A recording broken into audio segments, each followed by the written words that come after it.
ठीक है, चलिए विनोद जी आपके पास आती हूँ, क्योंकि आप हेल्थ सेक्टर से जुड़े हुए हैं और हेल्थ सेक्टर को लेकर किस तरह की व्यवस्थाएं फिलहाल हैं, आपसे जानना चाहूंगी। देखो, हेल्थ सेक्टर के अंदर भिवानी काफ़ी पिछड़ा हुआ है, ये हमें मानना पड़ेगा।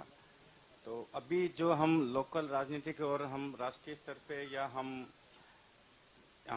राज्य स्तर पे जो हम सोच रहे हैं वो काफ़ी कमी है, क्योंकि जो हमारा मेडिकल कॉलेज है वो अभी बन रहा है, उसमें काफ़ी धीमापन है। अभी उसकी व्यवस्था इतनी नहीं बन पाई कि उसके अंदर हम अभी आगामी 2-4 साल में क्लासेस शुरू हो जाएं। दूसरा, किसी भी जो व्यवस्था होती है, जो शहर की मेडिकल व्यवस्था होती है, वो सरकारी और प्राइवेट मेडिकल सिस्टम दोनों मिलके चलाते हैं। तो हमारे यहाँ जो सरकारी सिस्टम तो हम ना के बराबर मान के चलें, लेकिन जो प्राइवेट मेडिकल सिस्टम है वो भी काफ़ी हद तक जितना हमारी तरक्की होनी चाहिए थी वो उतना नहीं हो पाई। उसका जो कारण है वो एक शहर की एक व्यवस्था है। हम कभी भी कोई भी जो हम सुपर स्पेशलिस्ट डॉक्टर जब शहर में, जैसे हमारा एक कॉर्पोरेट हॉस्पिटल हम लाने की कोशिश करते हैं, तो हमें प्रॉब्लम्स ये आती है कि इस शहर का भिवानी का नाम सुनते ही वो आने को तैयार नहीं होते।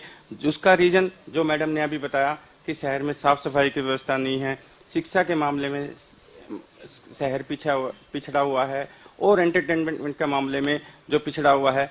तो ये सब रीजन देखते हुए जो डॉक्टर्स जो सुपर स्पेशलिस्ट बने हैं वो ऐसे शहर का चुनाव कर रहे हैं जहां उनको ये सारी व्यवस्थाएं मिलते हैं, पहले वो वहां सेटल होना चाहते हैं। तो हम उन चीजों को देखते हुए हम देख रहे हैं कि हिसार है वो हमसे कितना ज्यादा फार डेवलप हो चुका है स्वास्थ्य के मामले में। इसी तरह से रोहतक है, फार डेवलप हो चुका है। तो भिवानी का जो रीजन जो यही है कि हमें वो डॉक्टर्स अवेलेबल प्राइवेट में बहुत सारा पैसा देने के बाद भी अवेलेबल यूं नहीं हो रहे, क्योंकि जो शहर की व्यवस्थाएं हैं वो काफी कंडम है।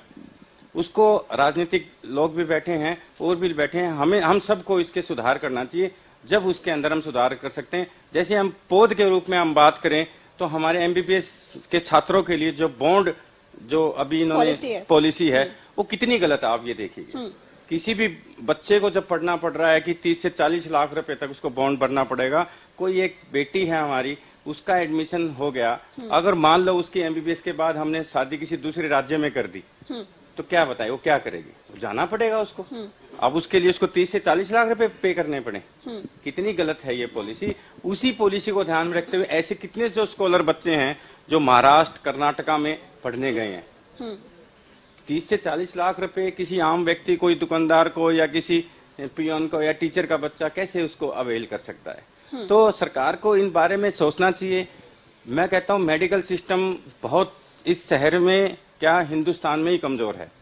हमें बहुत ज्यादा मेडिकल कॉलेज खोलने की जरूरत है। तो हमें बच्चों को जितना बढ़ावा दें, इस तरह की पॉलिसी से ना शहर के अंदर क्या राज्य के अंदर ये बच्चे स्कॉलर बच्चे निकल जाएंगे, फिर वो बाहर सेटल होंगे, यहाँ आने में दिक्कत होगी। फिर हमारे जो वृद्ध जो परिवार हैं या किसी को स्वास्थ्य की सेवा से जो वंचित होकर जो कोई अपनी जान गंवाता है, इससे बड़ा गुनाह कोई नहीं हो सकता।